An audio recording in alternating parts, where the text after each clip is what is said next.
CM Punk comes out. He basically goes, I'm done with the Vision. What did you text me last night about CM Punk? I said that CM Punk is a pair of Velcro New Balance shoes away from going to the retirement home. And I said that, I said that he looks like that 50-year-old guy that dyes his hair and he hangs out at like 18 and up clubs to like meet chicks. He's dyeing his hair. Yeah. Like, I'm not nuts. I'm not going senile. No, because a couple months dyed ago, the gray out. Yeah, right? he was substantially gray on the side. Now he's like some when he came out. That mofo got a dye job. He's going to whoever bleaches Cody's hair now. Nah, Bron Breakker just speared the gray away. That's what it was. In a world where two retired vets decided their phone conversations about WWE and storylines would make a good podcast, only one podcast dares to predict the future, where every move, every feud, every moment is overanalyzed. Grab your number 2 pencils. Get ready to step into the squared circle. This is your front row seat to the storylines as you wish they were written. Welcome to the If We Had the Pencil podcast. Here are your hosts, Sean Green and Matt Jackson.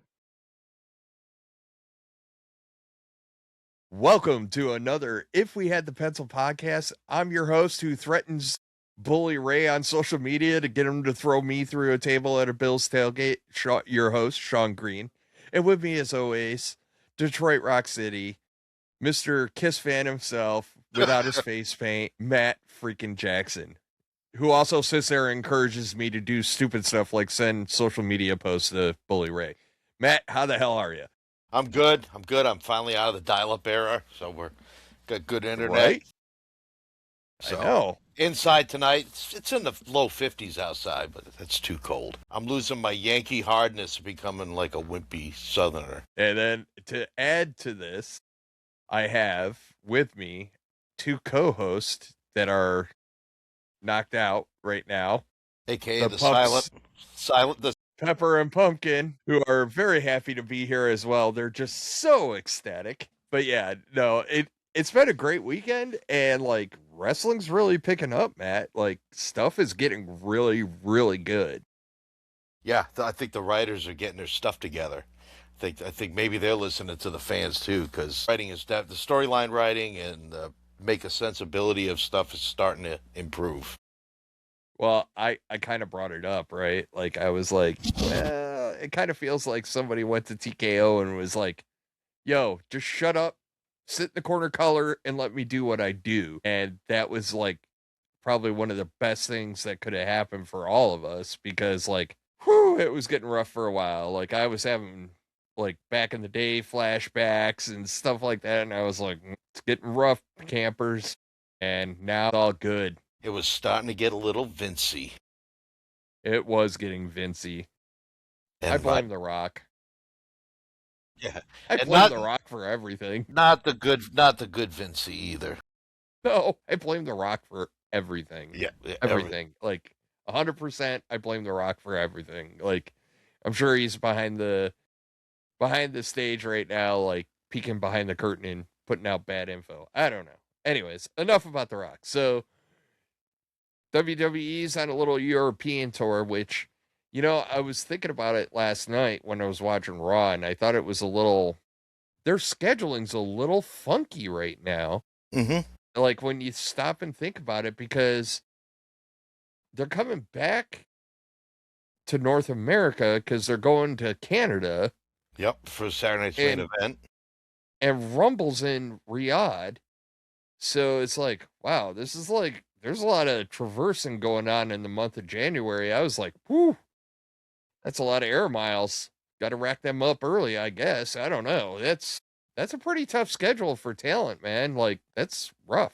Especially coming back off the holiday break, you know, where people were, which kind of starts around between Survivor Series, but yeah, now, it's the road to WrestleMania. So you were kind of last week thinking you don't think the build-up for WrestleMania is going to be good this year.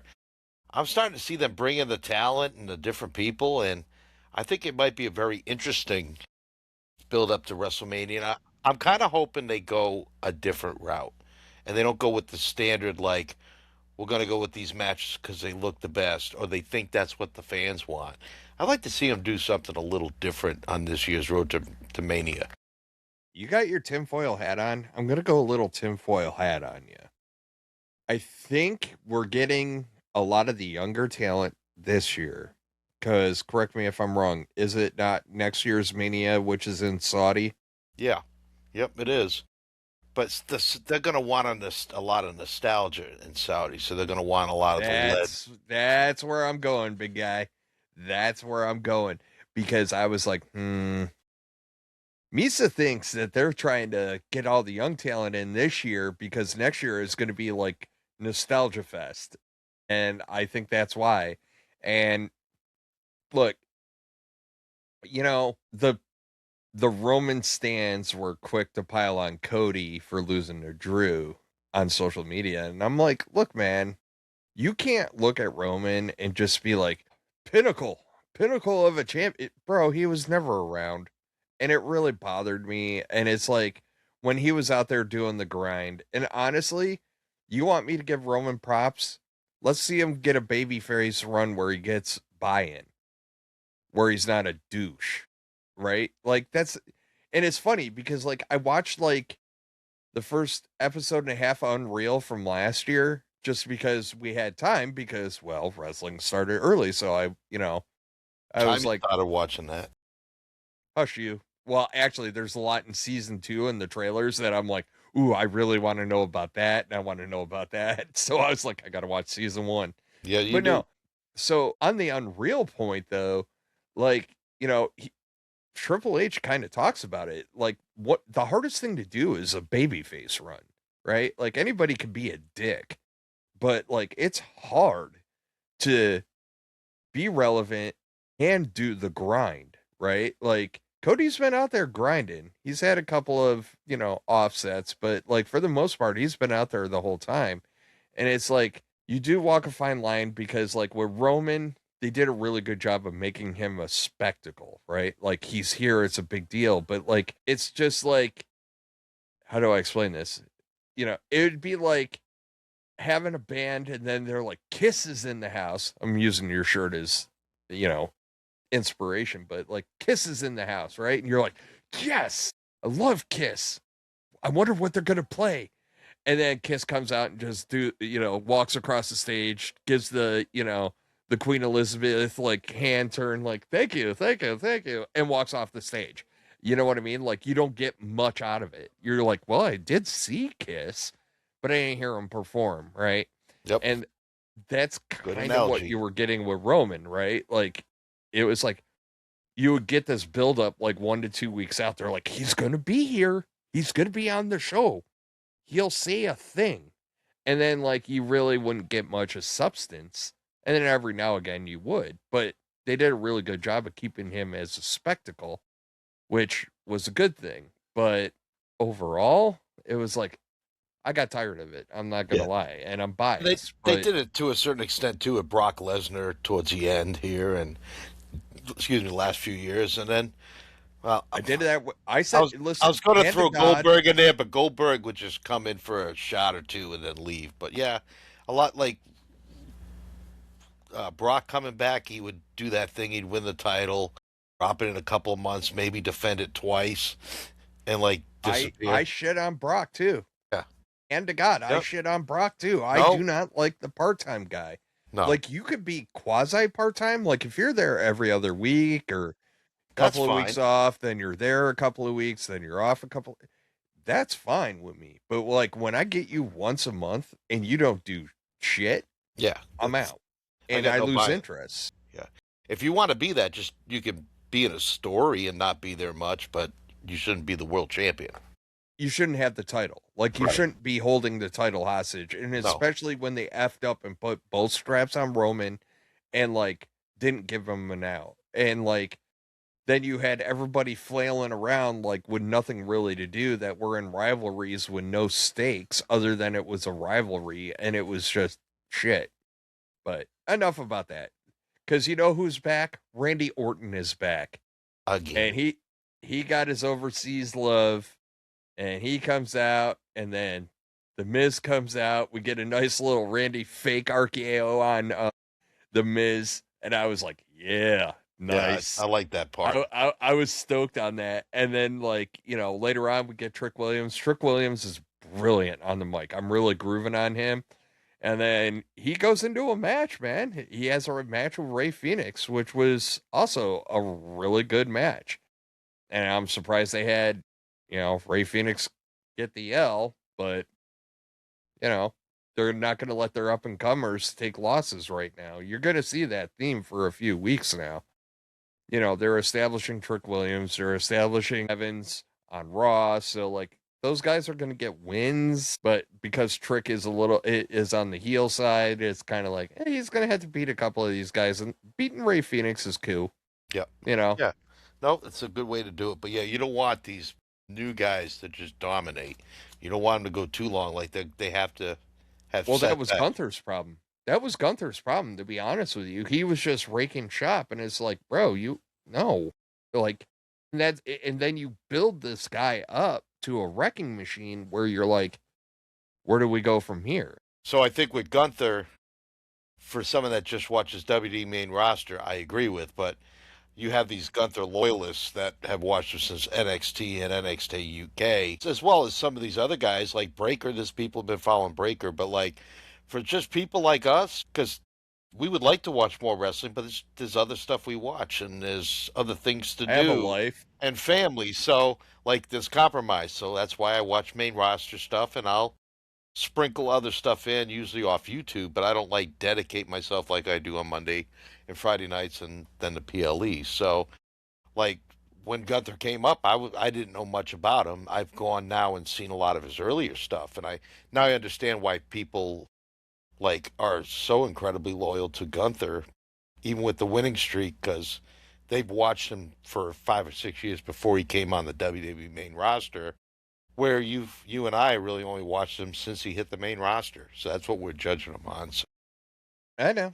And so like for for you and me, which, you know, I like Gunther, and I'll talk about later. I don't like what they're doing with his character so much right now, but I just latched on to Gunther because I liked his style. But for people like you and other people that just watch main roster, and they see this guy Gunther come up, and, you know, and Cole talked him up pretty good, but just to come in and dominate, like, for the first 3 years, never losing, I think that hurt him in the long run. So, like, we'll take it back to last week when Braun Breaker lost to CM Punk.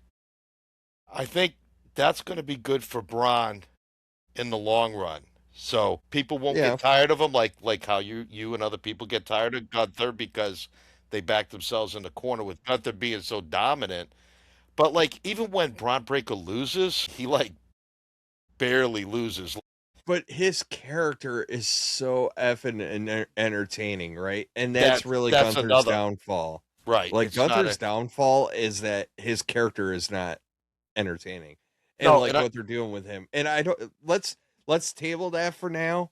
Let's get through SmackDown, because we're going to have a lot to say, because that was the main event on Raw. And it was a hell of a match. It was. You know what wasn't a hell of a match? Julia and Alexa Bliss. All right. So, okay, she's got the title. And I think that was by design to start this European tour where you're easily going to get better pops. But even over there, man, like, they don't react to her. No, she didn't get any reaction. It's the character. It's not the wrestler. And, like, that's what's important. And I cannot stress enough that the character is important. And, like, if you want the crowd to buy in, you got to give them something to latch onto. I've been saying this for months about Gunther. Like, there just isn't something to hook onto. And, like, you know, at least, you know, but Julia, too. It's like she won. They're like, golf clap, you know, woo. Yeah. Woo. She really only won because Lash Legend interfered. So, like, you're already cutting her off at the knees. Unless they're just setting this up for either Jordan Grace coming in, but then they also seem to have Jordan Grace looking at Jade Cargill. So, I don't know. As much as the women's IC title seems to be, like, really running smooth from the inception, the U.S. title is kind of sputtering along. It doesn't really have... Like, it's fun when Chelsea held it, but, like, outside of that, it's like it's not really significant. Like the Well, IC they haven't title put is top time. Why is the IC big? Becky Becky Lynch was Lynch. involved. Absolutely. You know, the US title, while I love Chelsea Green with all my being, is entertaining Hmm. on Chelsea Green, but we're not talking top-notch talent, right? Right. Like that's a big effing deal.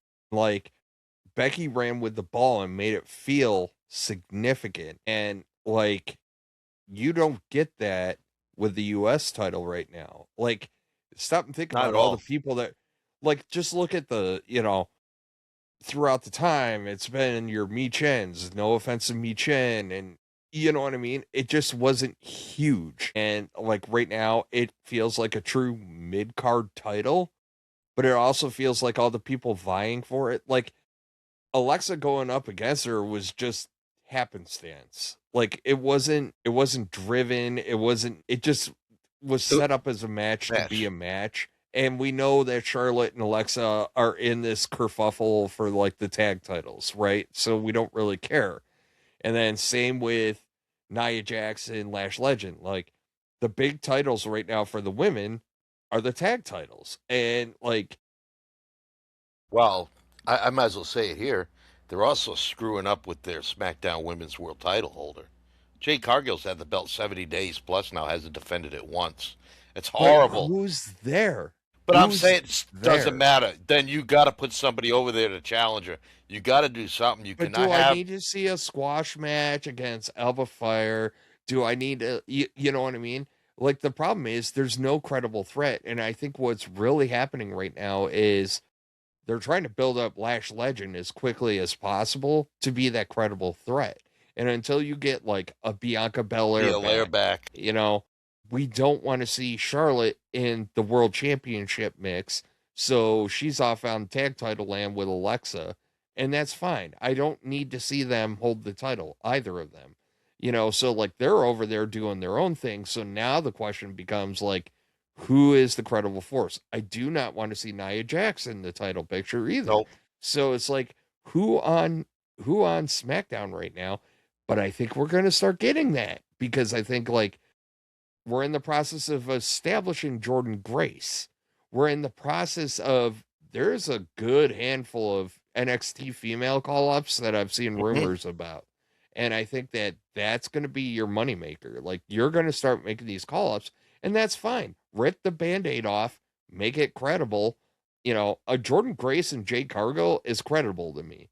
Jordan Grace, she held a TNA title for a hot minute. Like she's legit and been impressive. So let Jordan Grace do her thing.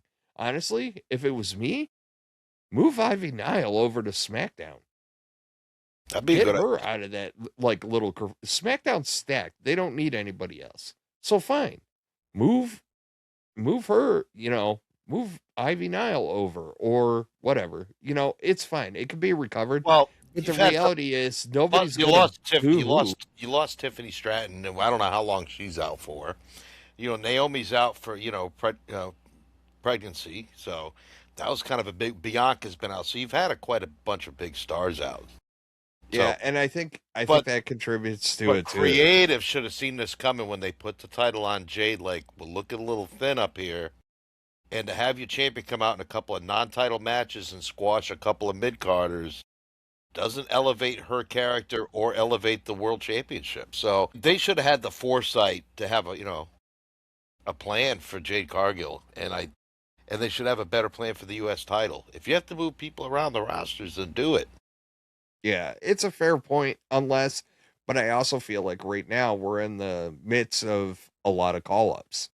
And I feel like there's a lot of call ups going on. So I feel like they're trying to, let's just, it's kind of a band aid ripping thing. Like, hey, if we're going to call them up, let's call them up. If we think they're ready, like, let's put them in the title picture. Like, Obafemi is probably like one of the greatest examples of all this, right? Like, Obafemi won the NXT title and then was like, nah, I'm on to bigger shit. And he left his title in the ring. And great storytelling, by the way. I'm bigger than this. I love it.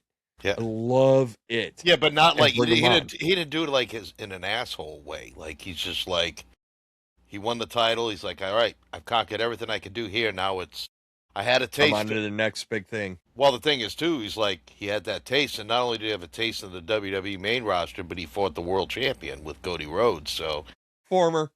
former, We'll get yes, there. yeah.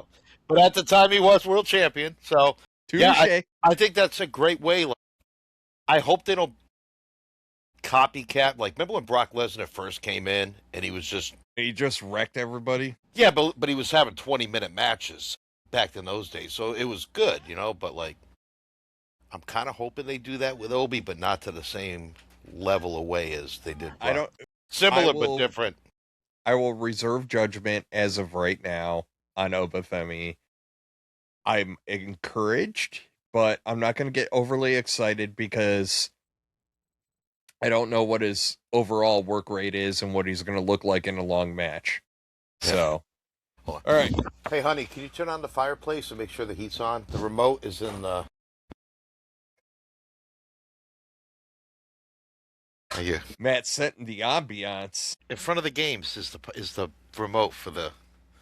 Well, the temperature's going. Well, you got to move. Now you got to move the case of water that I put there. And that's not the right one. That's for the bows. Hi, folks. Welcome to. Oh my God, we're so unprofessional. Jeez, Edith. Yeah, you got to move the case of water out of the way. Well, no, there we go. Love you, babe.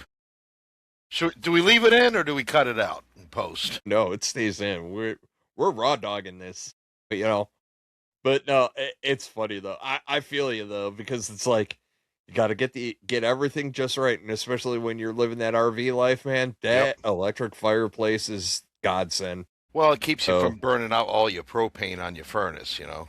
So big time. Yep. Especially my rig, which has got like a jet engine. But we're not here to talk about that.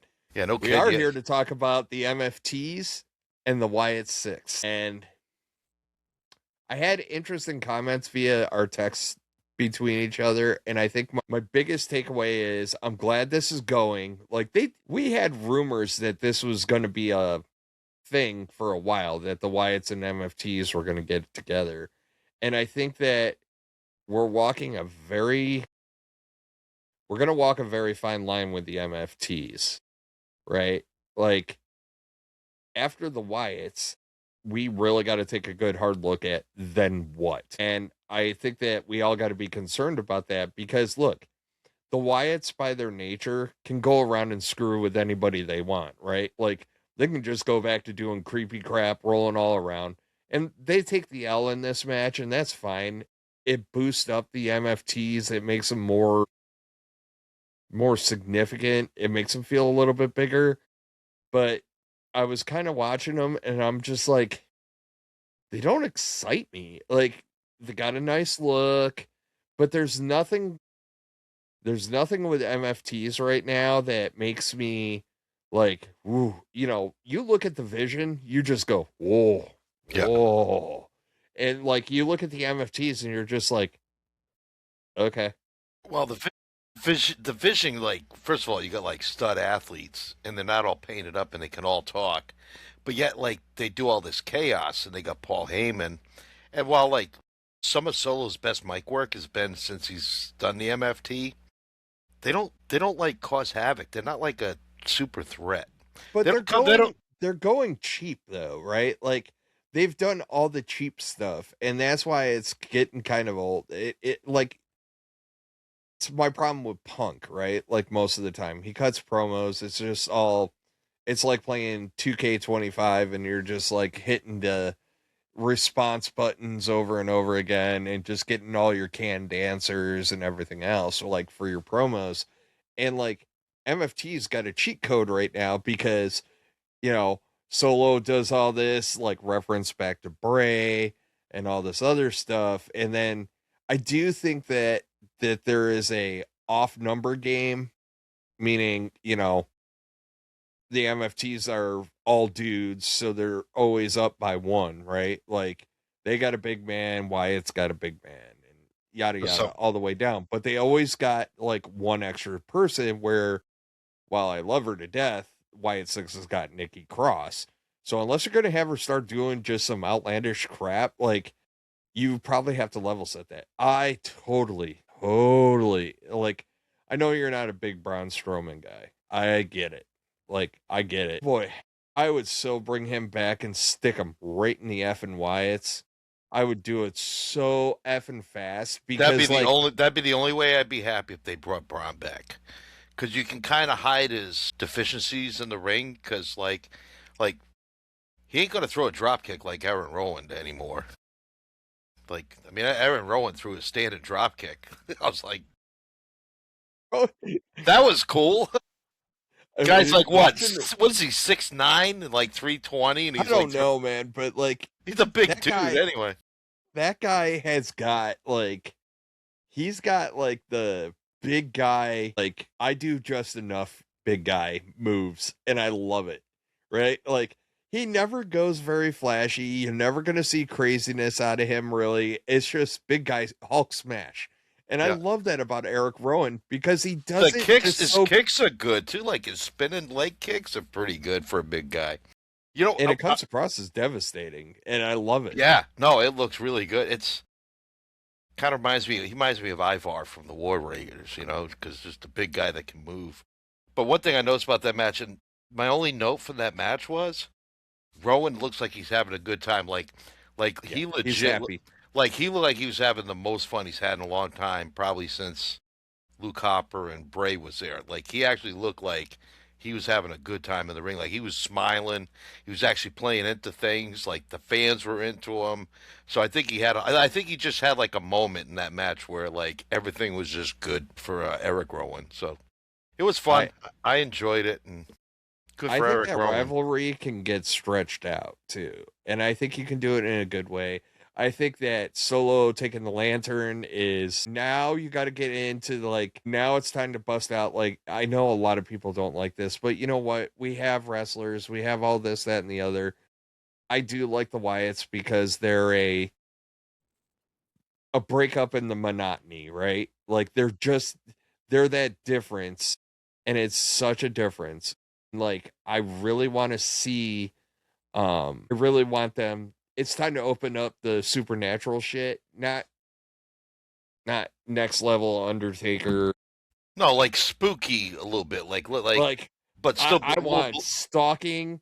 I must have a problem, because some of the greatest stuff I've seen out of WWE in a while has been like stalking stuff. Like, you know, who was doing it? It was like Drew was doing it for a while, and then, you know, where they were just, AJ was doing brilliant with it. Like, he would just pop up anywhere. With Dom, Dexter Loomis. Well, Dexter Loomis was doing it to the Miz. Had it for a while. You know, there was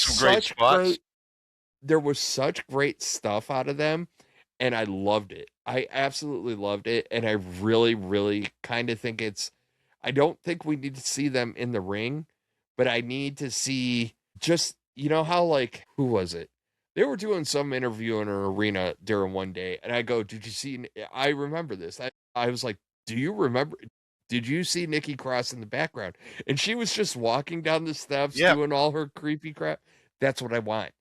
And have it pay off, right? Like, have somebody, you know, have Solo cutting his, like, I got, you know, cocky Solo. I love cocky Solo, by the way. But like, I'm writing in my notes. So Sean likes stalking. What other criminal activities are you like interested in? Listen, just because I appreciate it doesn't mean I do it. You know, murder. That's why I got the beard, so I can blend into a crowd, right? You don't notice this. You don't see me. But yeah, so like, I think there's a lot more to go with this. They're doing a really good job, but I do have concerns about MFT after this, because like, I feel like MFT could really get themselves into a pinch where it's a double-edged sword of factions, right? Like, Judgment Day is actually, credit to them, have found a really good balance where it's kind of like, you know, we all kind of go out and do our own thing, but we all hang out together. They have that vibe. Wyatt's kind of got that vibe. MFTs are, you know, Solo's the band leader, and all the backup singers go where the band leader goes, and it's... Well, he's like, what's it, Gru and the Minions, you know? Yeah, and we kind of need like we need to start getting personality out of the rest of the MFTs. I think that's probably it, right? Like you get a little bit of personality by happenstance with the Wyatts, where MFTs is just like a bunch of dudes and they put on war paint when they come out to the ring, and it's like, okay, cool. They're just not intimidating. Like JC Mateo, he just looks like a goof. But that's the thing, right? Like let their personality Yeah. shine. They're trying to make them like mafia boss style, like enforcers and stuff like this. It's like, no, you need to let those guys shine. So you could do that thing. Like, you ever watch mafia movies like Goodfellas or Casino or any of Love them? Casino. Or even the Godfather movies. They were like, if you watch those movies, like in the little work crew, the family, there was always characters. Like, there Yes. was always like goofy one. There was like, who's the one that always like, like that just, he spazzes out. Like, you watch the mafia movies, they always have one guy like Joe Pesci always be like, yeah, I'm gonna kill him, I'm gonna kill him. Like, no, no, no, now's not the time. I'm gonna kill him. Like, that's what they should do. If they're gonna do this mobster mentality. If we're gonna do mobster, can we give them all nicknames? Yeah. Just like call the Like Tala could be like Tala Too Tall or something, or Too Tall Tala or Shorty. Yeah, no, you got to go opposites. Like that's right. Yeah, that's right. Tala Shorty. Like you just give them opposite nicknames. Like, Mateo could be like, JC Mateo could be like Joey Bag of Solo Donuts or Skinny something. Sokoa. That's my name for JC Mateo, Joey Bag of Donuts. Totally. Because he looks like he likes donuts. But yeah, like the kid can wrestle, so I am not here to judge. No, that's the thing. But if you let their personalities come out more, like they're kind of, they're that's not intimidating. Point, right? There's nothing to latch on to. Like Solo is like, if they don't latch on to Solo, then they really don't latch on to anybody. Yeah, and that's the thing. And you're gonna start. I just caught myself doing it, which is I kind of have this theme right now, like. I want complete wrestlers. Like, I want you to intrigue me as a character and intrigue me in the ring. Right. And honestly, if you're a stronger character, The Rock, and kind of lesser in the ring, The Rock, then you can get away with that, right? Like, and, and that's what's important. And like I said, I just have concerns about the MFTs, but, after that though, Matt, we were just talking about her, Jordynne Grace. She has a match with Alba Fire. And like, this is a typical intro, establish, kind of match. Nothing extraordinary, but Alba Fire was a good opponent because she's gonna do solid work. What didn't you like though? Something you didn't like? I just don't like her being cannon fodder. And I do get frustrated a little bit, even when before she got hurt, when Piper Niven was part of that group. I really thought they latched onto something there, and you could have had them have like maybe not a run, but start stacking more wins than losses. And I'd like to see that for Chelsea Green. And now Chelsea Green's known for they pay me, I don't give a crap, and Alba Fire might be in that same boat. I'm on TV, I get paid, I don't give it, and that's fine. If you don't have that kind of ambition, I get where you're, hey, so long as the checks keep on coming, I ain't, Yeah. And actually, Matt Cardona's back, so Chelsea's very happy. Now she got her boo with her, so. Yeah. And she's still got a title, so she's not empty-handed. But I think Alba Fire looks like she's getting more comfortable in her role. But yeah, usually they let them squander for so long, and then they end up getting a push or a rub down the line. So we might see that. But this match was perfect. It was perfect though for introducing us again to Jordynne Grace, and get her started as a SmackDown full timer.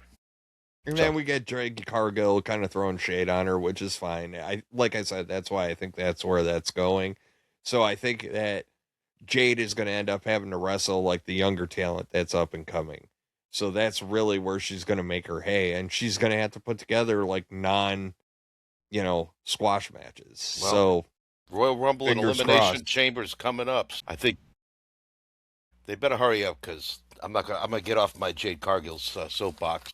Well, I'm not gonna blame her for booking, right? Like, and we also don't know. No, that's what I'm not mad at Jade Cargill. It makes her look terrible as a champion. Like, people are gonna be like, people going to take it out on her, but we all know it's booking and creative. Like, Well, come on. and then we also got to think too. The women's division, to our earlier point, has had some Yeah, bad gnarly luck. injuries, and not that Naomi was an injury, but her getting pregnant kind of set things sideways, which is congratulations to her. I'm not faulting her for that at all. Family first and all, but I do want to, point, because I think one of the challenges with Vakir is she needed to have that 3-off series with Naomi, and that would have built her big. And we didn't really get that. So we kind of didn't get the intro to Naomi, and it's probably the Julia problem too.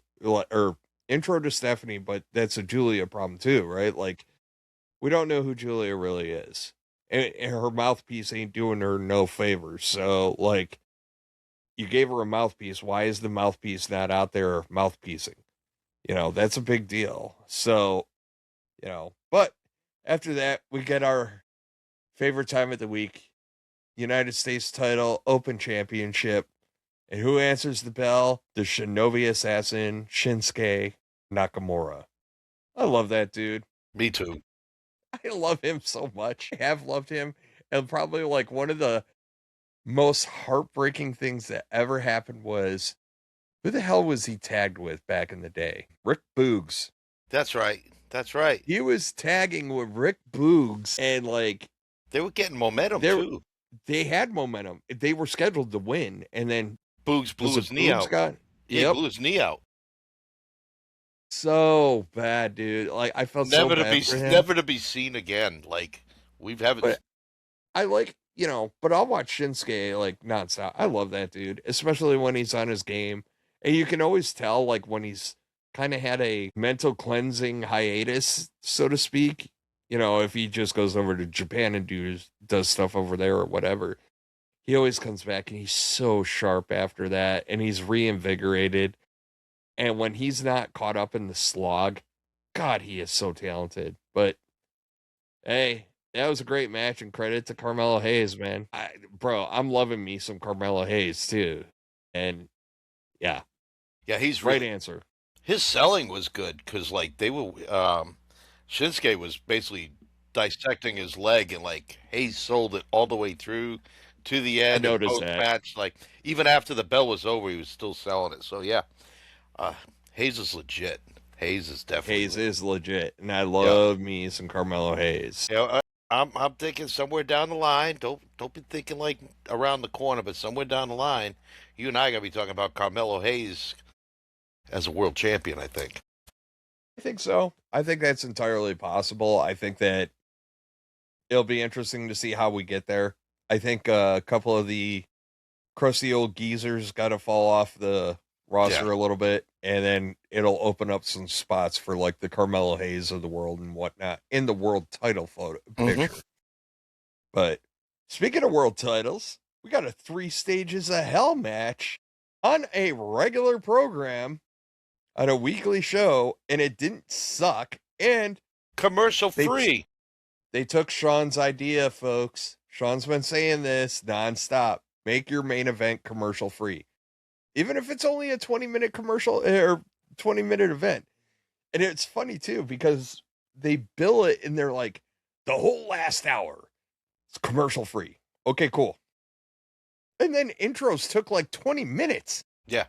And actually, the match was what the? And they did have a commercial at 10 past the hour. Yeah. I'm so they were walking a fine line, but and then the pacing of the match was fine, because you and I were kind of back and forth. You're like, wow, that was a little quick, and I'm like, yes, because we only care about one thing, and that's the cage, right? And I gotta throw some. And I kind of forgot, because usually in best out of 3 matches, either the first or second fall will be a quick fall. So I was thinking more the falls count anywhere would have been the quick fall. But actually, the first 2 were relatively quick. They had about 10 minutes per.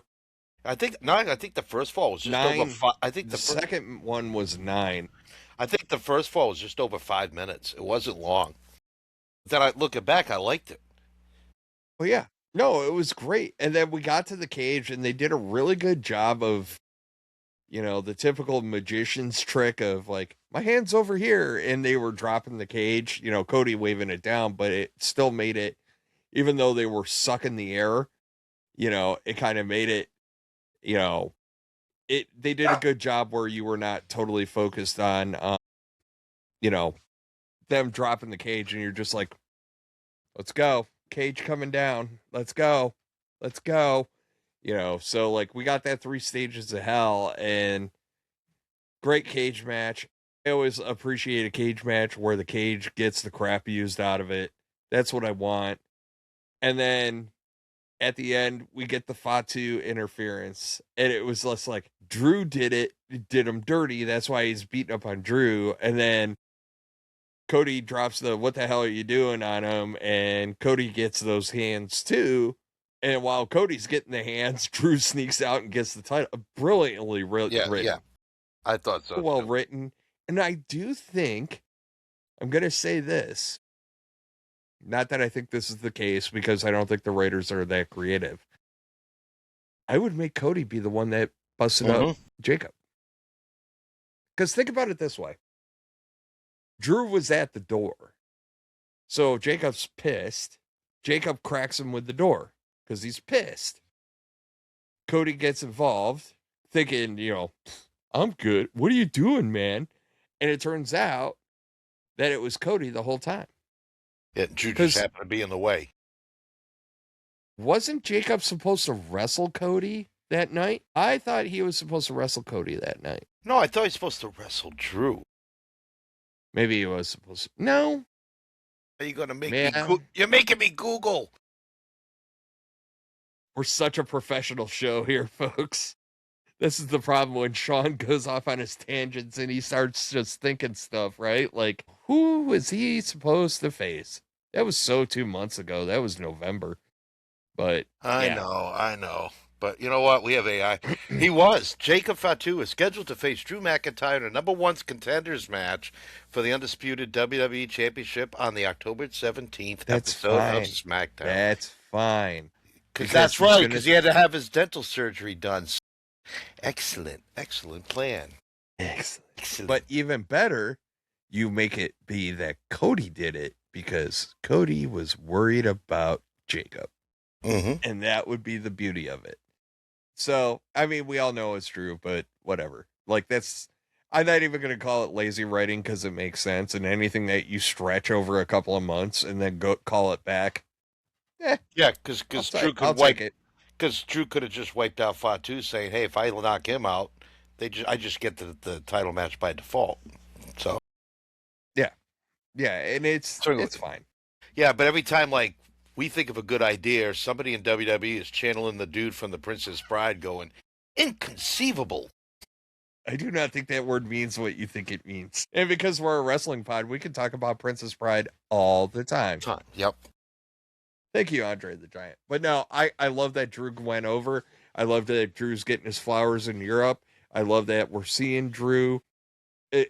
I'm ecstatic. I cannot tell you how happy I am for Drew. I'm glad Drew gets to carry the title.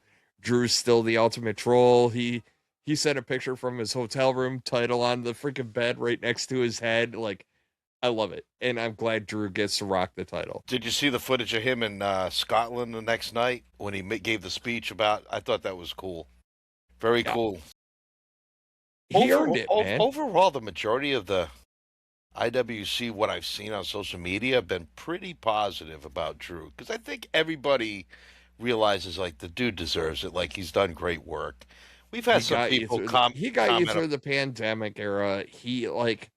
And there's a little bias in there because people are Cody was getting a little stale, and Cody's better chasing than anything. So, and that's fine, but his dad made a career out of chasing. I'm serious. Yeah. And the fact that he's already gotten over the hump, he could grab that title and lose that title 6 million times. It doesn't matter. Right.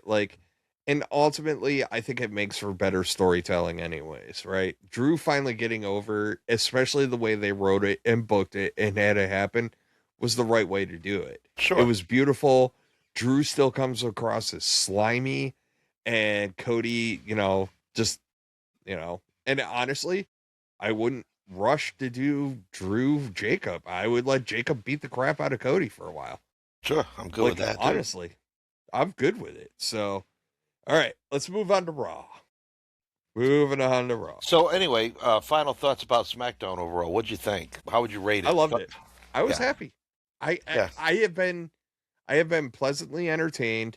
Felt as we get ready to get into Raw, feel like everything kind of meant something for the most part. Like I could see that it meant something, so it wasn't just default canned like you're gonna wrestle you. This is the half-ass why. It's like legit storytelling right now, which makes me always happy because I love when we get into the 4D chess. I love when my stories start, intertwining. It makes them way more compelling. So I do like it right now. I mean, about the only thing I could crap on, honestly, was Julia winning, and it wasn't again, it's not that she's bad in the ring, it's just nobody's attached to her right now. So like when the crowd's out of it, you're kind of like, hey, golf clap, kind of deal. So, and I have to say, so my analysis is they're 2 for 2 since they've gone on the 3-hour platform. The show does not seem to drag. They've made it flow really good. I think the big thing is that they got all these call-ups going on right now, and now their glut of talent can get shown, right? Like, there is a glut of talent. They're building intriguing fantasy cards for the following week already, like stuff I really want to see. They're like, oh, this is the match for next week, and you're like, good start. Let's do that. And like, I cannot be happier about it right now. I am very happy right now. This week, ask me again after Saturday night's main event, because those are usually duds, but we'll see.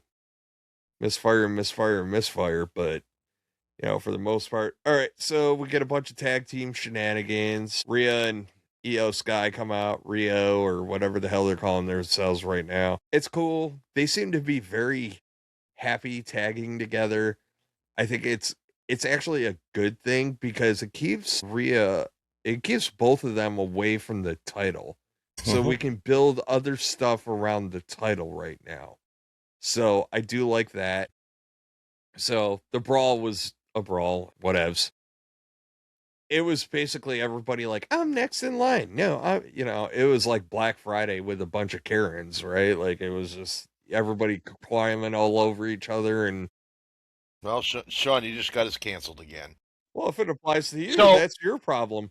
I heard now. So I saw something on the news like Gen Z is now, or whatever, they're not calling them Karens anymore. The new names, they're Jessicas. Listen, you can't change that. You cannot change that, and I'll tell you why. Karen South Park did an episode, and Randy ended up becoming a Karen. And like one of the favorite scenes of that is him like going like Dragon Ball Z Super whatever the hell you call it. He's like, I want to speak to your manager. I've seen that. Like, it kills me. It's so freaking hilarious. And I was just like, yo, that. And it was just like, so you can't change it. No, plus when you get mad at them, like it's easy, like effing Karen or Karen, but like Jessica, like you can't really do much with Jessica. What is Chelsea Green then? Like Chelsea Green's character was totally built on being a Karen. Karen, right? That was 100% like what Chelsea Green's character is, and it's just like, but I fully acknowledge I'm old and I don't like change, and I also don't know what 6'7" means, other than because right 7, 8, 9 or whatever. 6 was afraid of 7 because 7, 8, 9, yeah. That's all I know, but I don't think that's what it applies to the kids this day. And my wife's a teacher, and all the kids say 6, 7, and I'm like, what does it mean? She's like, I don't know. It's a song. I'm like, it's gotta mean something. But then again, This is 2026. This is where the rules made up and the points See don't what matter. you got to look forward to, folks? This is what it gets like when you start pushing 50. Get You off my start asking lawn. these damn straight. I like what I like. And I Yeah. like WWE. And I like wrestling. But, and since I like wrestling, we had Javon Evans and Bravo Americano, Tyler Bate. And, Bless you. sorry, getting flicked up in here. Nah. Yeah, we get Bravo Americano. And, like, it was funny because we were getting Ludwig Kaiser chants with El Grande Americano out there. And I love it so much. I am so happy. And, I was thinking about this. If Chad Gable truly is close to coming back, you bring that dude back at the Rumble. And what you do is you play an Americano song, have Chad Gable come out as Americano. And then the very next entrant is Kaiser as Americano.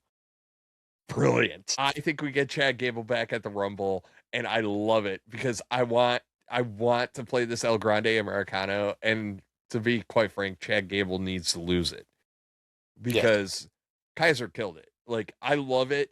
I love it. You were calling him a frickin' frack. Yeah, but El Grande Americano, that's Kaiser's character now. Like, he's earned it. He'd snatch that shit away. We're like, mine.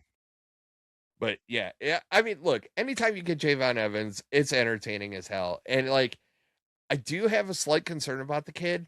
Like right now, we're just excited because he's like all jacked up on Mountain Dew and like out there like tweaking and doing all sorts of craziness and greatness. I want to know what his character is going to be. You know what I mean? He's already running in the right clicks. Like he's hanging out with the luchadors now after they got their asses whooped. But like, I really did like that, and like that's fine, but like I'm interested to see where they take him because I really, really, really, really want to like that kid and not just be like, I don't want him to become Ricochet. Right? Like Ricochet is probably the poster child of this. Like he would be in the ring and you're just like, oh my God, he is so amazing. Like, what was it? That coast to coast with him and Logan Paul and stuff like that. I loved watching Ricochet. I loved Ricochet when he was teamed up with Braun Strowman as a tag team. I was like, this is brilliant. You got that was a fun Monster team. Power and you got the High Flyer. It was a great combo. But the minute Ricochet had a microphone in his hand, it's like, yo, you got to go. Like, go to the back. No talkie. And it was just like, and I worry about that for some of these kids, but I also think Shawn Michaels is doing a really good job at NXT and building these wrestlers. So I'm really excited to see where this goes. And I love me some Javon Evans. What little I've heard Javon talk, he seems okay. I mean, I haven't heard him cut like a long promo. It's mostly just banter with other people, but he doesn't seem to be behind. And hey, if people watching the show, if they want to, that watched him in NXT want to give us a little education about his promo skills, please let us know. By the way, we're up to 74 subscribers. We had 68 last week. So, yeah. 26 to go, baby. Yep. Got 26 to go before WrestleMania. I even texted before you season 1 ends. I even texted you who our 69th subscriber was. So, and we text too damn much, so that crap's like way back there. But yeah, it is. I don't have time to look. Whoever it was, congratulations, number 69. We're very proud of you. Well, I did. We're a poor man's podcast, so you get nothing. Yeah. Other than thank you. Well, no, I gave him a shout out and texted him back. It'll be there. Nice. So our goal again is by WrestleMania to have 100 subscribers. So that would be awesome. Yeah, that'd be double what I thought. But anyway, I like Javon Evans and Bravo Americano. He did what he had to do. TB. Well, I think that can we call him TB Americano? And the other one could be PD Americano. Which one's frick and which one's frack? Yeah, that's what you dubbed them. I know, frickin' frack. I know. We made them significant by calling them that too. I know. It's just amazing. No, but like we can call him Kyle and Perry too, but whatever. It doesn't matter. But like, I like this. I liked all of this. I love Kaiser as American. I never truly liked the El Grande Americano thing, but I think it was because for what Gable was using it for, it had a short shelf life, right? Like it Oh, was yeah, very you short. you wanted it done by like July. You were I like, wanted it this has gone. to. You did, and now it's like here we are But in January. because Gable, I mean, because the whole storyline was like Gable was on this, like he was touring Mexico to figure out, because he was losing to all the luchadors, and all of a sudden this El Grande Americano shows up, and he's like, "It's not me," all this, that, and the other, and then he got hurt, and it was like, okay, and then Kaiser just kind of next leveled it, and I love it, and I like it just because it's a best blend of him, right? Like his body language as the smug European body language was kind of meh, but you put that behind a mask and like, he does all his little antics, and then Super entertaining. whatever stuff he's been doing with AAA really has enhanced his character too. So like love me some El Grande Americano right now. So what I would do with Ludwig Chad Kaiser Gable, version. what I would do with like Gable, like you kind of go along what you said, had them fight each other in the Rumble, but post that. Now you have babyface Chad Gable, and we saw it.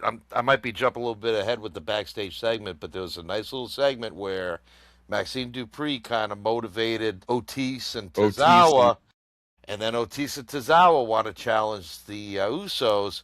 You bring Chad Gable, and he comes back a little more humble and eats a little crow, Yeah, and but we also haven't seen the Creed brothers, so like I don't know if he's going back to that shtick. I that's don't know.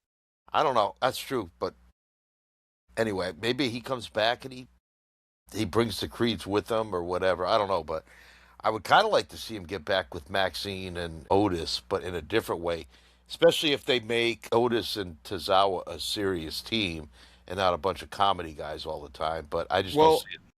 this goes back to what you were kind of hinting at earlier, and I think it is something I have noticed in the Triple H era.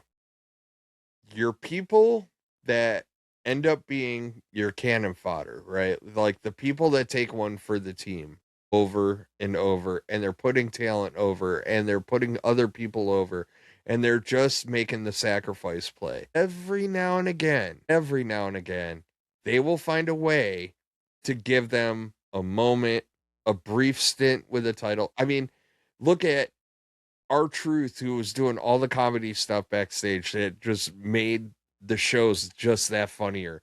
And the Miz, who love him or hate him, he builds people. He builds people. Like Carmelo Hayes isn't Carmelo Hayes without the Miz. No, and never do you Period. like watch a mid segment and after go, well, that sucked. Like there's always something entertaining with like more often than not, he adds The something tiny to the show. ball stuff like got old, and you know what I mean. I know he's there. He's Yeah. like the resident punching bag, but some of the stuff is a little flaky. Yeah, but some people like the tiny ball stuff, and then the barking seals get to chant tiny balls. And I know. hey, if I spend 400 It's actually seat, I'm chanting tiny balls. Damn it! it's actually funny. Like I have in my household as it relates to wrestling now, like anytime that crap comes up, I'm correcting the whole family. I'm like, don't do what the barking seals do. Don't be a barking seal. Like it's now a thing. It is hilarious. Actually, This crowd was a little bit barky seal, mostly just for CM Punk, and I'll talk about the main event. This actually was a crowd that was really invested in the action, but they were. And speaking of CM Punk, he was next. So CM Punk comes out. He basically goes, I'm done with the Vision. Okay. What did you text me last night about CM Punk? What he looked like? I said that CM Well, Punk is a pair of Velcro New Balance shoes away from going to the retirement home. Yes, and I said that he looks like that 50-year-old guy that dyes his hair, and he hangs out at like 18 and up clubs to like meet chicks. He's dyeing his hair, right? Yeah, like I'm not nuts. I'm not going senile. No, because a couple months dyed ago, the gray out. Yeah, right? he was substantially gray on the side. Now he's like, okay. I saw him when he came out. And that mofo got a dye job. He's going to whoever He's going to whoever bleaches Cody's hair now. Nah, got Braun a in-house. Breaker just speared the gray away. That's what it was. We'll get into that. You 'cause I got that wanna talk about- unwanted gray? Let Braun Breaker spear it away. I know. Pretty soon. Oh God, I want every Raw commercial now. You know how they do like the Slim Jims and stuff. I wanted them to get sponsored by like Just for Men, and then like all the other geriatric crap. So you just get like old school wrestlers or like your world champion bunch all coming out and like just doing all the. It was all down at the dumps, and then I tried alopecia or whatever the hell you would call them. You know what I mean? Like Alopecia is a skin disease. whatever. I know my dog has it, of all things, but you get my point. You know what I mean? Like I tried Cialis, and now I feel great. Like whatever, you know. Yeah, if you want a boner all day. There's a reason why. You know those commercials. You know those commercials where they, you know, it's like the Rocket Money freaking commercials, where like, how many subscriptions you have? Every one of my subscriptions is no ads. So I pay way more for like my streaming crap because I'm like, I can't do commercials anymore. I am now ruined. I'm this close from like regular YouTube, like YouTube going commercial free because I watch so much YouTube. It's like, yeah. Unless we get sponsors, and then I'll watch our commercial breaks. But anyway, but For yeah. $5 a CM month, Punk, Mac it's like would be CM Punk. YouTube commercial free. Like in 2 years, we got CM Punk come walking down with like a Fiberlax, like, you know, ad on the back of his high school jacket he's gonna wear. I just how do I put this? So he cuts his promo, his initial promo. Moved on, you know, carrying the strap. And like I said, I don't know what it is about him, and it really irks me, right? Like, you look at what he was known for in the past. Like, you know, midlife crisis, CM Punk sucks. Mm-hmm. And like his promo skills suck. It is so canned and just shit. And like it's not interesting. And it's just like I said, it's just generic. And there's no edge. There's no, even for him, there's nothing to latch onto. It's just like, you know, I feel a responsibility to this title and blah, blah, blah. And it's just like, bro, did you just, you know, he's got like the bingo hopper of face sayings like in the back. He's like, okay, we're going with the strap is heavy promo tonight, you know. And then like, thank God Finn Balor comes out and he was this close. He was this close to doing the, I love that Finn. And like, Finn comes out and he's like, you said my name. Let's do it. And I appreciate Finn. I appreciate Finn saying that Punk has always played the home field advantage with Chicago. I love that because that really does stick in my craw big. Like when he came back in Chicago, made sense. But it's like every time they're in Chicago, he gets like a thing. And it's like, does anybody else get that kind of treatment? You know, I got it, Chicago, big market, blah, blah, blah, blah, blah, blah. Well, don't care. Randy got his match against Cena in St. Louis. But true. Punk gets it a lot in Chicago. It's but like, he gets like regular shows, he gets PLEs, he gets all that crap. And it's just like, and I mean, in fairness, when they go to Canada, most of the Canadian wrestlers get the rub too. But I just feel like it's so Punk centric when you're in Chicago. And like, I appreciated Finn Balor calling it out and him saying like, no, we ain't doing it here. We're going to do it in my hometown. I'm going to get the home field advantage. And I was like, good on you, Finn. And he's not going to be alone. He's not going to be alone. So what is that? I'm not going to lie to you. I kind of hope Finn goes over. And wait a minute. Time out. Wait, rewind real quick. Dom still has the IC title, right? Yeah. How long's he out? Yeah, because he won it. You won it back not long. It's not. He's not out long. No, from what I've heard, he's not out long. I mean, obviously not long. It was a shoulder injury. Yeah, but it's not like, I bet you it's similar to Penta, 4 to 6 weeks. Okay. So that's what I'm guessing. I mean, what I've seen, but I was just looking at an angle where like normally if someone's going to be out for 3 to 4 months, they're going to take the title off him. They're going to have him drop it. But if it's 4 to 6 weeks, if you're gonna peel the title off of Punk, I really think it would be a smart move to let Balor take it.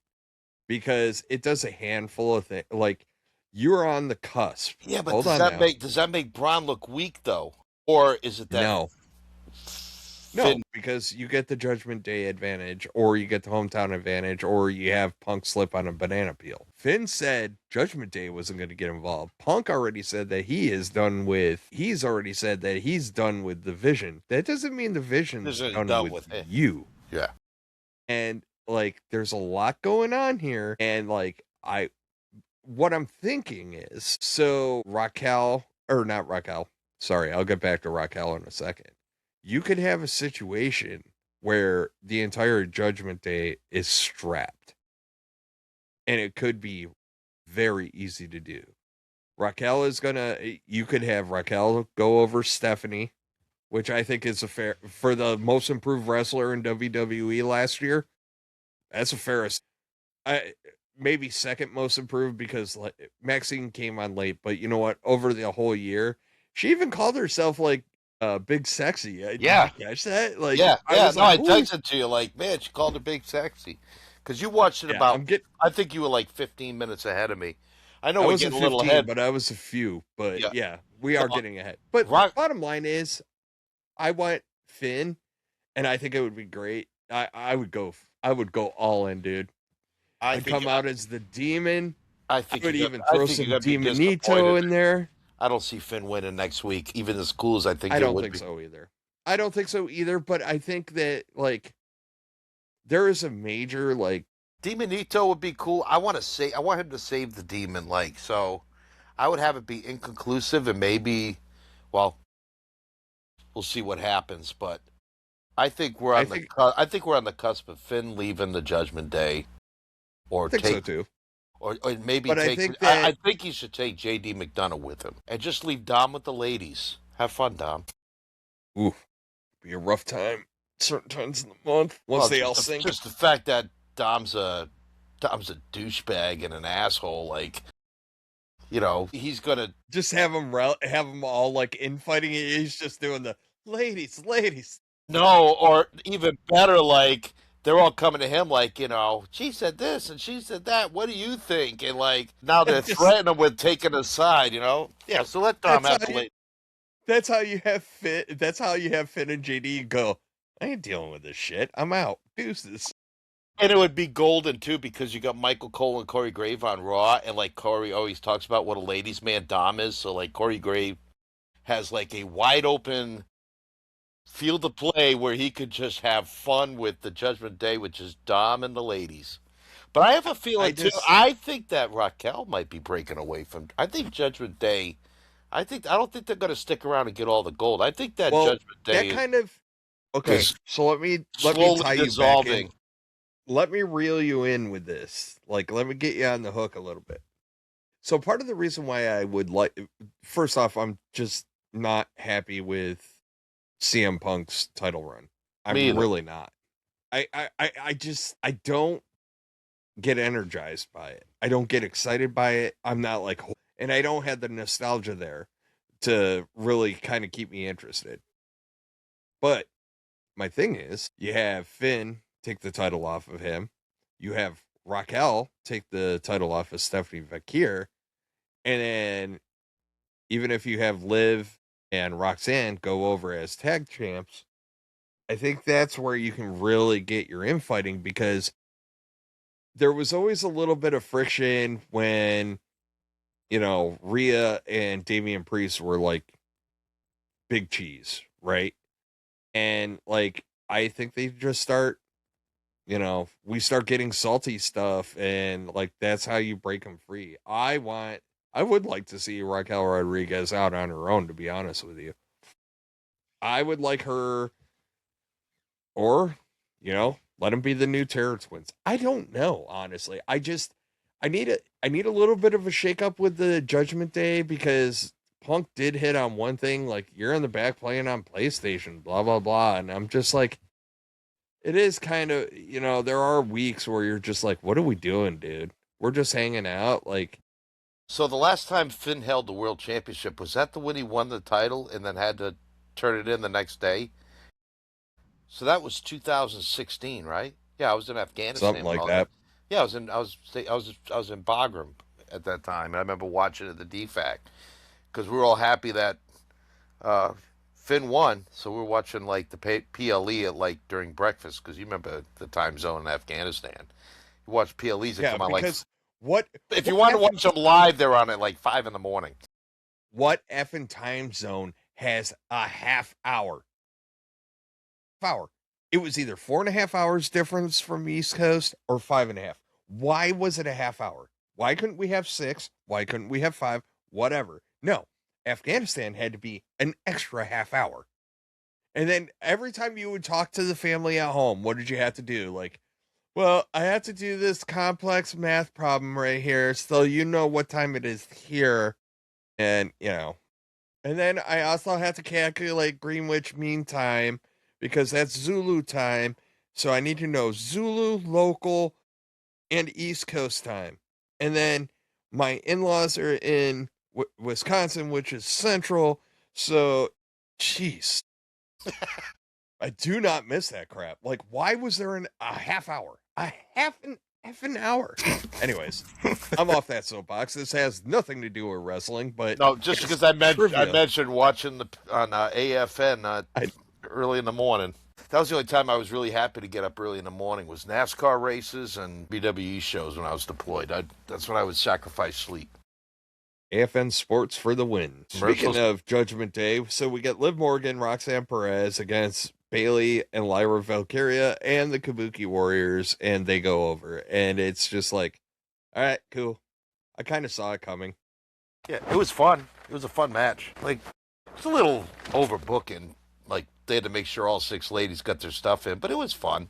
So I think what they did do, though, was they did a really good job for a triple threat tag team match. They did a really good job of having it feel like a triple threat. There was enough tags.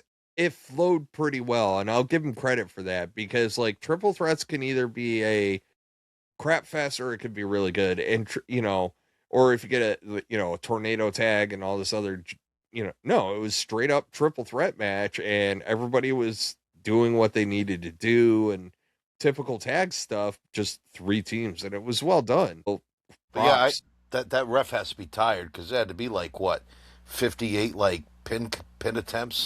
Ref is up, he's down, he's up, he's down. Poor dude is like my shoulder. And then he made it like so.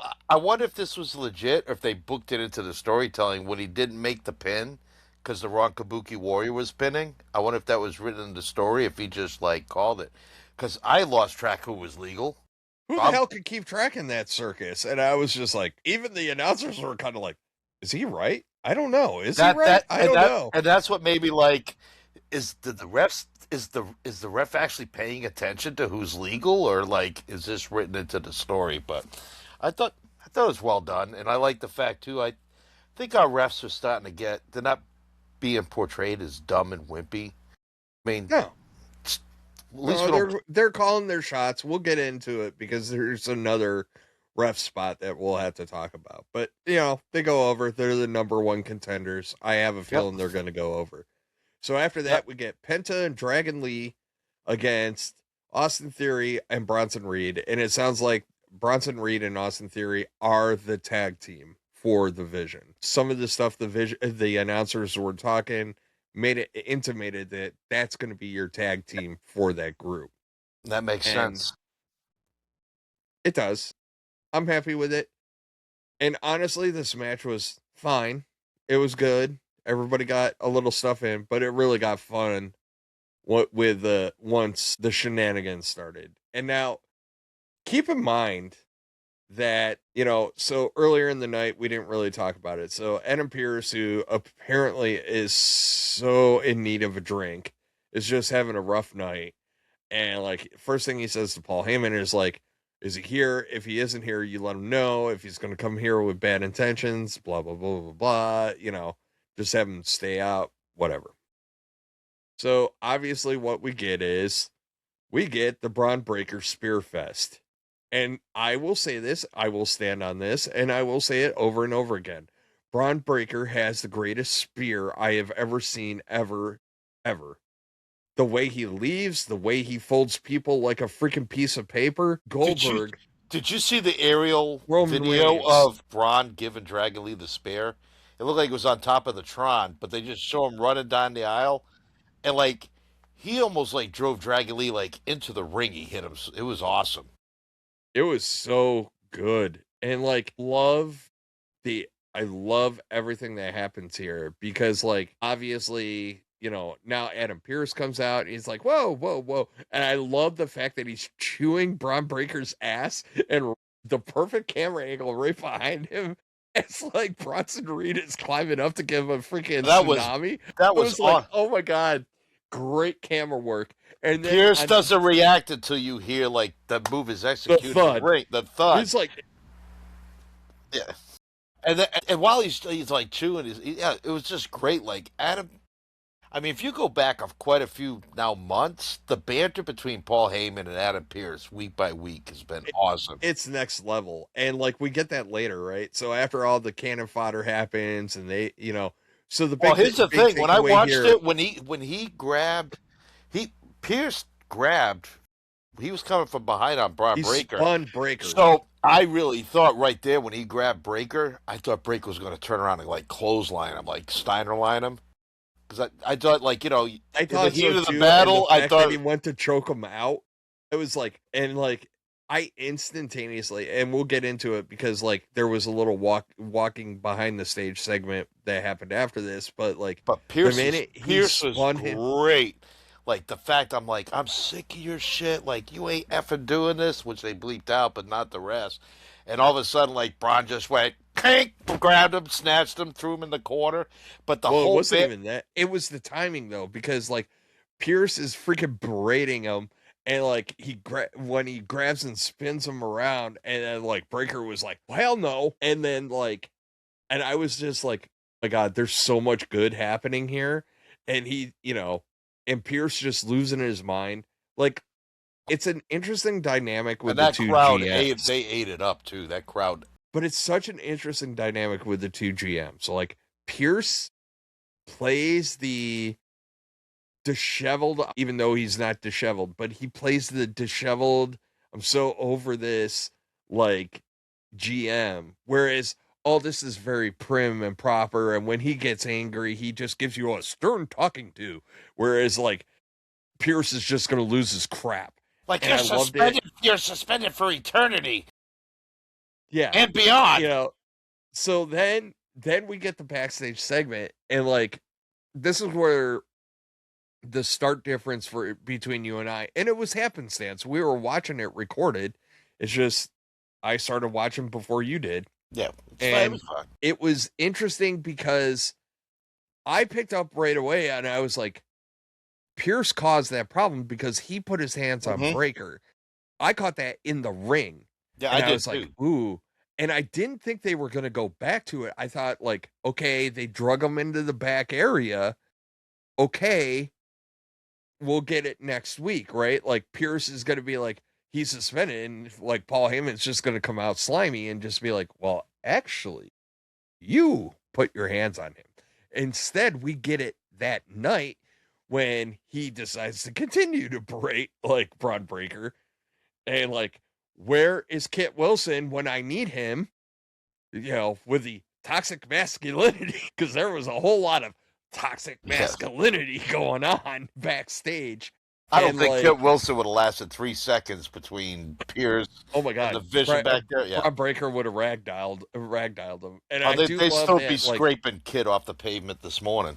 I do like that he was wearing a grandma sweater the other on SmackDown. Anyways, but like, I do like that. Even my wife was like, "What the hell is he wearing?" I'm like, "Don't ask. I can't tell you what that is." Dude, he had like it's like a he had like a doily like glued to bro. He straight up went into like the dude from Psycho's house and took all the clothes off the grandmother that was dead or the mother that was dead in the chair. Like, straight up. The oversized fake pearl necklace. We're getting long, so I don't want to talk about Kit Wilson. Yes. Anyways. Yeah, we are. So, well, it was a great week. There's so much to talk about. I know. And we're having fun. And I didn't even drop the what do you want to talk about? Because we already know. Anyways, so like we get all this greatness. We get, Paul Heyman basically pointing out to Adam Pearce, like, you touched him first. And I was just like, oh, bravo. Bravo freaking Paul Heyman is a genius. Him and Pierce together, and like, bro, well effing played, because now you cannot have an extended suspend. Like, Breaker's gonna be back next week, and like it's gonna be even. This is something we haven't really had in quite some time. A really good manager wrestler feud, right? We are slowly building up. Like, we're slowly building up to establishment, man versus the establishment. And we're getting a little hit of it on both, right? Where Drew McIntyre, who his whole premise of the 3 stages of hell was you facilitate a hostile work environment to Nick Aldis. And I think that I would start having Heyman dip his toes over by Drew. Drew doesn't need Heyman, but I'd have, maybe a little bit of barracks lawyering going on. Being like, you were exactly right, Drew. I agree with you. Look at what happened to my other guy, Braun Breaker. Like, there's so much potential here, and I'm so excited for it because, like, I was a little distraught as to, we all know Braun Breaker is going to be a star. I was a little distraught, like, where do we go from here, right? Like, you got Punk coming out and saying, like, I'm done with the Vision. Like, whatever, dude. So what's the Vision going to do with their time? And, yeah, it's going to be fun. It will be. I like it a lot. And, but that excited me. I had a lot of fun with that segment. And, yeah, bring it on, dude. Everything Heyman touches, everybody does this. We go through the same circle of life with Heyman stuff, right? Heyman's with Roman Reigns. This sucks. Why is he with Roman Reigns? Wow, this is getting really intriguing. Wow, this is getting really good. Holy crap, cinema. And then he moves on to the next guy, and then he goes, why does this suck? And like, everybody crapped on the Vision, and everybody crapped on everything coming out of the gate. And now we see Paul Heyman's making it really intricate, really special. That guy's just an effing wizard. And like, the Vision is going to be integral, and like, the nuance to that is just brilliant. So, yeah.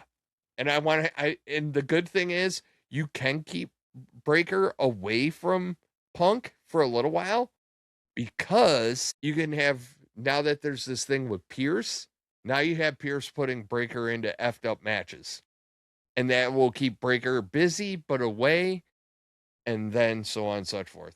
But it looks like they're going to be screwing around with luchadors for a while, so whatevs. Don't be surprised if Braun Breaker is the number 1 entrant in the Royal Rumble. If they're going to make his life hard. You think he's going to go wire to wire? Sure, why not? I want it all, man. Let him go. Like, so here's another thing. Let him go Lesnar. I've seen these posts, like, and I agree with them, like, please, God, don't make this mean with Drew winning last week that Cody Rhodes wins another Royal Rumble. I don't think he should. And then another one that was saying, like, oh, Sami Zayn wins the Rumble and beats Drew at WrestleMania. And I'm like, kill me now. Set me on fire and kill me now. Like, I would rather burn to death alive than... Well, maybe that's going to be the first time the championship's been defended in the first match on Saturday night. Like, that's horrible. Yeah. Horrible.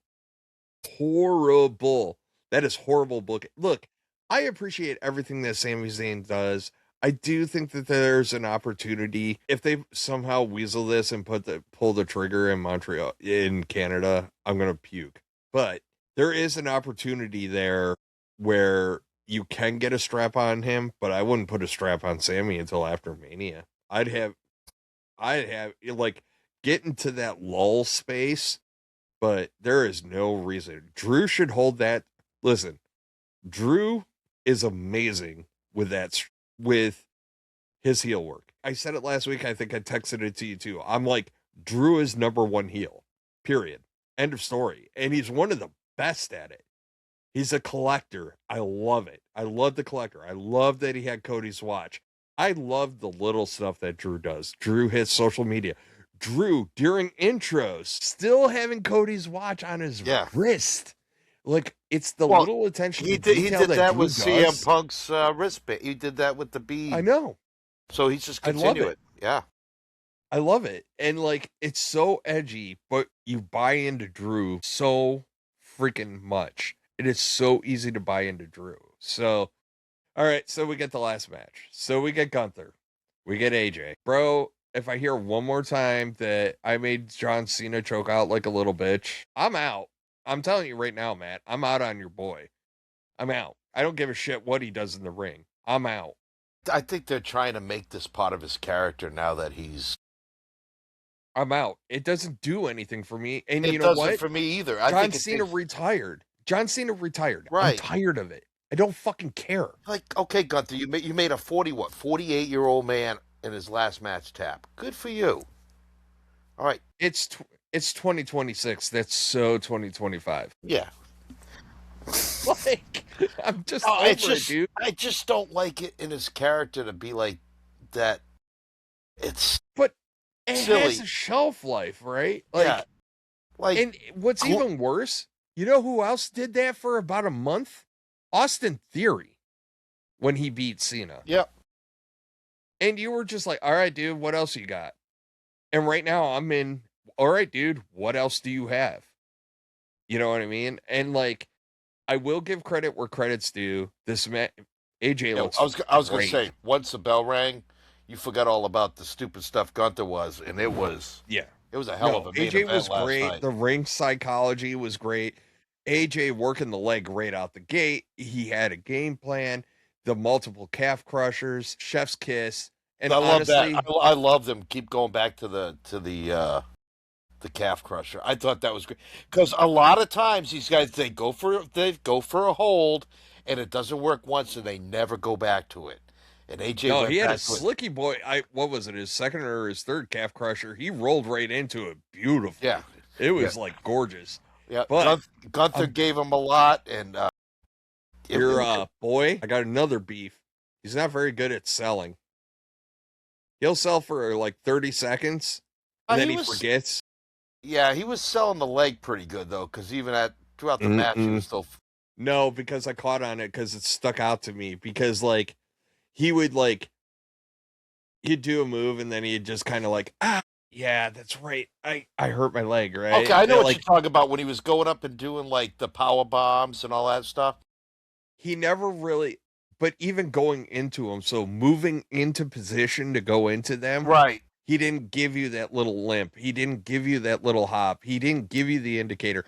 He would do little things though, like when he tried to roll up AJ at one point and had his leg up, like that was smart. That was a great spot because he couldn't. That was smart. He couldn't use both legs to drive. So with Gunther, when he picks up and slams you, he just kind of grabs and snatches. Like Gunther doesn't run after anybody. So I can see where not. Matt, are you saying that when you lift heavy things, you're supposed to not use your legs at all and lift in a twisting, jerking motion using your entire upper body and back? That's a total wrong way to do it. But I'm just saying. There's a whole Family Guy thing about it. Just say it. But as soon as Gunther would hit a move, though, he was selling the leg. So, I mean, it was the in between. So as much as I want to give Carmelo Hayes credit for it because he sold it everywhere. Yes. Trying to climb up the rope. You get the couple of leg whacks in there trying to, hey, just loosen up a little bit. Like, get me up here. And whereas Gunther, really, especially because he's that plotting style, we didn't get that. And it frustrated me at times. It's like, come on, buddy, you got to sell big on this. That guy's put you in a calf crusher multiple times. You can't, And I also feel like WWE right now is really trying to figure out what to do with Gunther. Yeah, and I'm going to say it for real because the ending of that way that match ended was 100% set up. So the fans can now chat, you tapped out. Yeah. That it was 100% a setup to say you tapped out. And it's just it doesn't mean anything. It's like they're searching, somebody's in the room with the dartboard, just Let's see if this sticks right now. The only because, time that finish would have worked if Gunther was like the world champ. that finish That was might have worked brilliant. a little bit. I don't want to take away from that finish because the finish was brilliant. The way it was executed was perfect. Because like when AJ popped up, I was like, what the hell happened? Like, Yeah. I literally at home, because we didn't have the angle. So until the announcer said, oh, we got another angle, and you saw the tap, tap, tap, tap, tap from Gunther, you were like, okay. But, and it was like, Again, does it go back to psychology? Does Gunther know the ref can't see it? Is it all planned? Does he tap AJ? I understand that too. That's why it's brilliant. That's why it's brilliant. He can play it either Like way. he faked out AJ Styles and then also faked out the refs. But he didn't fake out. He did actually tap out. So But that's what I'm saying. Did he tap out because he hurt, or did he tap out knowing positionally where the ref was, that the ref wouldn't see it, and just tapped? I think that you could honestly say that they're walking a very fine line with Gunther right now. Yeah. Because as much as Gunther likes to play the I made John Cena tap out like a little bitch, if he's tapping out like that multiple times now, like we may get more sneaky tap outs. He tapped out to Jey Uso in no time flat. And now he tapped out to AJ Styles, which he wasn't in that calf crusher super duper long. No, but it was like the third. It was the third time. It was the third. It was the third, but he wasn't in it very long. So now are we getting the I'm just a little bitch, I'm going to tap because I don't want to feel it. But now he's got a sneaky way of doing it. And I think like we're going to see it one or two more times. And then eventually there's going to be a ref in one of his matches that is just going to have the right angle on it where he's going to try it and he's going to get caught, which is fine. But the problem is now, do you want your potential superstar world champion getting constant you tapped out chance? And like they were on this overseas tour, I was happy because we weren't getting that. I hate that chant for him. And like we weren't getting it. Somebody tried to start it and it went away like really quick. Like it was not happening in the European crowd. So like I don't want to hear you tapped out. The crowd, and now you turned it back on. Right. I would say it's maybe 60-40 Gunther. But like even the Gunther fans didn't hate AJ; they just wanted Gunther because they love Gunther because of where they were. But the fans were into everything in this whole match, so the fans were great. They were totally invested. If Gunther did it as a one-time for a strategy thing to be sneaky and get the win, but again, you don't put over. It's coming back. It's going to come back 2 or 3 more times. Yeah. Oh, it's just. I have no doubt in my mind. Because it's just going to be this slimy little thing where he tries to do it opposite of the ref, where the ref's position. He's just like, oh, I hurt. And he gets out. I don't want that for Gunther. To me, that's beneath what the character Gunther should be. But here's how you do it right. You ready? Where he goes to tap out and eventually gets to the point where people won't release holds on him. Because he keeps on doing it. So now you got to physically get the ref. Yes. So I think there is some potential there too. So it's going to be real interesting to see what they do with it. But I think I'll be patient with it and see how it goes. So, well, because I'm telling you, you're going to see it at least 2 more times. You're going to see it. Yeah. He's going to do it a couple more times. And one of those times, the ref is going to be in the right angle. And he's going to think he can get away with it. And he's going to get caught, and they're just going to be like, he tapped. See, I think this is what works for me with Gunther, is like, I don't care about Gunther being flashy or having like a lot of stuff. For me, the character of Gunther is what happens between bell to bell. So like, I guess maybe that's why for me, he doesn't need all that extra stuff. So when they do give him extra stuff and it's crap, like the bragging and the laughing, I just don't buy it. Like, if you're going to be a guy that speaks softly and carries a big stick, then stay with that. Be that intimidating. But you got he's not as intimidating when he's laughing. It's like, I don't know. No, but the problem is that you're right to a certain extent. But I do care what happens outside of bell to bell because At some point, you got to effing talk. You do. At some point, you have to compel me to either hate you or like you. Instead, I just think you're a dumbass right now. But And some that's the some problem. guys are so good in the ring that they can make you like you or hate you 80% of just what they do in the ring, and the other 20% is. If you don't have a character, it only has a shelf life. Because guess what? Right now, the roster is packed. Nobody, and I mean this for the most part, does much of anything that somebody else can't do. So if you don't have a solid, compelling character outside of the ring, I'm going to start to lose interest inside the ring because you can be the big boy that, like, his even his, I think I'm expressing myself wrong. I'm having a hard time finding the words. He has probably the most boring submission move in wrestling. And it's a sleeper. And I appreciate the sleeper. But that's his submission hold. And it's just like boring. Okay, cool. I don't need everybody to do flippity flops. I like when people wrestle big and I appreciate that. But the problem is when your shtick in the ring is very plotty and boring, you do chops, you do power bombs, you do all the basics, right? You do all the basic stuff right. But if your character sucks outside the ring, then I have nothing to clamp onto. I can't appreciate that you do all the good stuff, all the stuff in the ring really good because you give me nothing to glom onto. You're just the guy that comes out and does stuff. This is what I'm trying to say. To me, some wrestlers need more outside of between the bells than they do inside. Where to me, Gunther, most of his talk is done between the bells, which he still needs to be good outside the bells, but he doesn't need to be as much as like The Rock. We talk about The Rock all the time.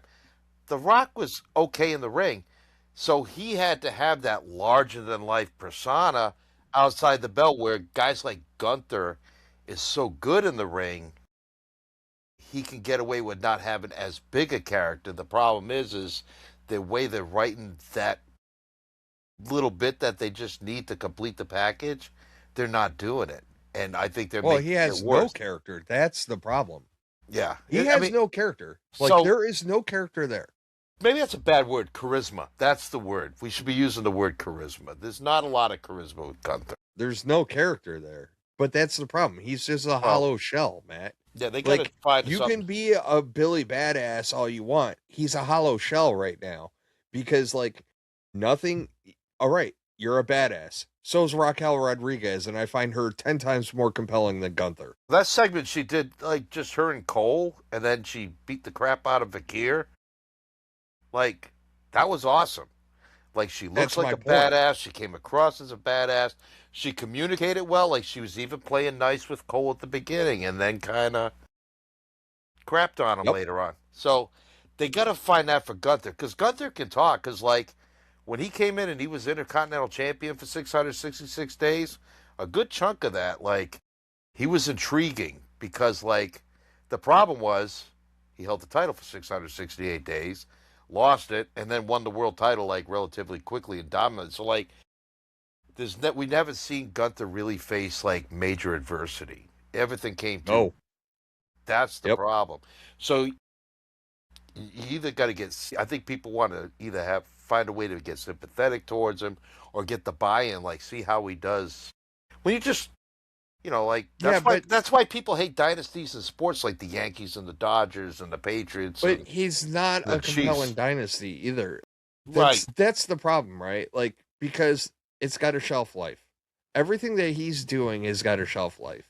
And until you get something that, like, say what you will about The Rock, he was always compelling. Like, you wanted him on your TV. And, like, I don't give a shit how good Gunther wrestles in the ring. I don't want him on my TV right now because as much as he does clean and you like him because he's a throwback, I don't give a shit. But now he's, you know, like Gunther's punching people, you know, he punched AJ in the nuts. Like, come on. That's not Gunther. He doesn't need to do that. Shouldn't it he? is now. I guess Now so. he's the arrogant heel that I can do no wrong, and I'm just Yeah. going to do what I got to do to I win, don't, and I blah don't blah like that blah. for him. I liked it when he just came in there Well, and he because it's just generic heel 101, dude. right. That's why. That's why. It's That's what I liked generic heel about Gunther. 101. That's what I liked about Gunther before because he didn't do that. He didn't do the stuff that was expected of heels. He just went there and kicked your ass, and if he respected you, even as a heel, he'd like shake your hand because he respected you. Like all that's gone. Because I think that's kind of like how the real man Walter kind of is. Like like so now they're trying to add all these layers on him, and it's not working. And I know we're Well, getting long that's on time. because We're getting long yeah, on I know. time Yeah, because but you know what, Matt? you and I always get wrapped around the wheel about Gunther in one way or the other. So I It's like, one of the few things that we fully disagree on, and like yep. appreciate his in-ring But work, but I think I'm not happy with what they're doing with him right now. I'm like, I love my favorite stuff was well, other than Drew winning the world title. My favorite stuff this weekend was the interaction between Braun Breaker, Paul Heyman, and Adam Pearce. Was just brilliant. yeah, by far, and I think that there's something there, and I think you know I don't ever expect anything to get to the level of Austin and McMahon, but like there's definitely potential there. I mean, am I gonna cry if Braun Breaker hits Adam Pearce in the head with a bedpan? No, because that was one of the funniest things I've ever seen ever, Do I and it see? was mostly because of the sound. But I yeah, totally. I'm seeing Adam Pearce at some point. He's going to eat a spear, whether on purpose or inadvertently. He's going to eat a spear. I think next week what we're really gonna see is, or it'll either set the stage or it's gonna happen, which is Pierce is gonna have to apologize to Braun Breaker, and Braun Breaker's just gonna sit there and do his while he's doing it. You know what I mean? Like, so it's gonna be fun. But you know what else is fun? Like you said, we're up to what, 76 subscribers right now, or 74? 74. We got 26 to go for our WrestleMania push for our 1 year anniversary. We want to hit 100 for our first year. You guys are doing great. Tell your friends, tell everybody about us. Matt, tell them where to find us. Find us on YouTube, TikTok, Instagram, Apple Podcasts, Spotify. Got it all out in one breath. Please like, subscribe, and share, and also your comments too. As Sean takes a breath for me. So yeah, I do enjoy engaging with your comments, and a little bit of slow week on social media, but I think a lot of things are happening. People are back to work, but again, we appreciate all of our subscribers, viewers, listeners, commenters. So with that, until next week, that's all I got. Yeah, folks, again, keep those comments coming, keep those likes coming, keep everything coming. We love the interaction out there. Like I said, tell your friends right now. Please help us get up to 100. We want to hit 100 before WrestleMania. WrestleMania this year will be our 1 year anniversary. It'll be the end of season 1 right before WrestleMania. And we'll start season 2 at WrestleMania weekend. So then, as a side note, I know I mentioned it earlier. I'm going to say it again. Bully Ray made a mention about Bill's Mafia, and he dropped the get the tables. I was like, you know what? If you want to get the tables, I'll let you put you through the table. I even offered him a ticket to the home opener along with beverage of choice, and I would cook for him. So we'll see. Keep it out there. Put some pressure on Bully Ray. Tell him to go see Sean, for the home opener for the Bills game. It'll be a fun time. I think you need to up the ante. Flaming tables. I ain't going through no damn flaming table. I don't even go through tables. That's the 1%ers. But if I can get a Hall of Famer, especially Bully Ray, one of my favorite tag teams ever, the Dudleys, bring it. So, anyways, folks, like I said, please help us get to 100 before WrestleMania. We love you guys. Thank you for listening. And again, we love y'all. Talk to y'all next week. I love you guys too. You guys, I'm going home.